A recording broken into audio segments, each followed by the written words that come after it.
جی اس میں تو کوئی دو رائے نہیں ہے نا، مفتی فضل ہمدرد جو ہے وہ پکا خبیث رافضی ہے، رافضی بھی ہے خبیث رافضی، سمجھ لیں کہ اس سے مسئلے کی نوعیت کتنی سنگین ہے نا۔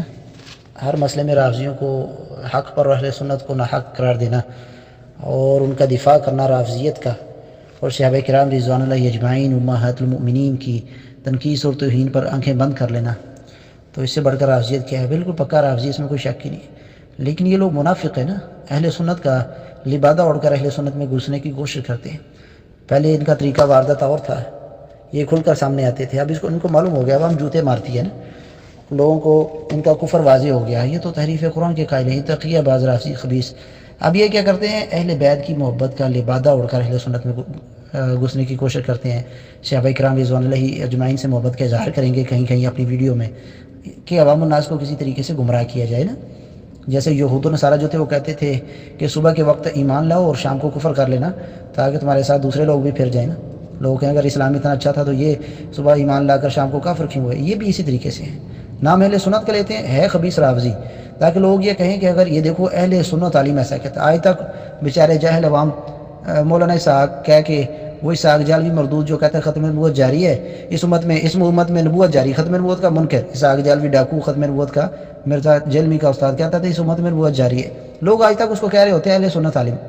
وہ کہاں سے اہل سنت ہو گیا؟ ختم نبوت کا منکر ہے، صحابہ کرام پر تبرہ کرنے والا خبیث رافضی بھی ہے، علی رضی اللہ عنہ کے قاتل عبد الرحمن بن ملجم کی تعریفیں کرنے والا، اس وجہ سے وہ ناسبی بھی ہوا خبیث، تو اس کو لوگ اہل سنت کہہ رہے ہوتے ہیں، جیسے مرزے کو لوگ اہل سنت سمجھ رہے ہوتے ہیں۔ یہ کب سے اہل سنت بن گئے بھائی؟ کیا کوئی رافضی جو ہے شیعہ معاویہ رضی اللہ عنہ کی تعریف کرنے والے شخص کو رافضی شیعہ مانیں گے؟ کبھی بھی نہیں۔ تو ہم کسی شخص کو اہل سنت کیسے مان لیں جو اہل سنت کے عقائد سے پھرا ہوا ہے؟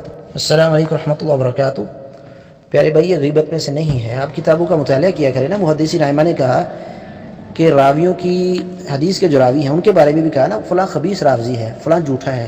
امام مسلم رحمہ اللہ نے صحیح مسلم کے مقدمہ میں یہ بات لکھی ہے کہ غیبت میں سے نہیں ہے، کیونکہ آپ کا مقصد اس خبیث یا اس جھوٹے شخص کے جرم سے بچانا ہے نا۔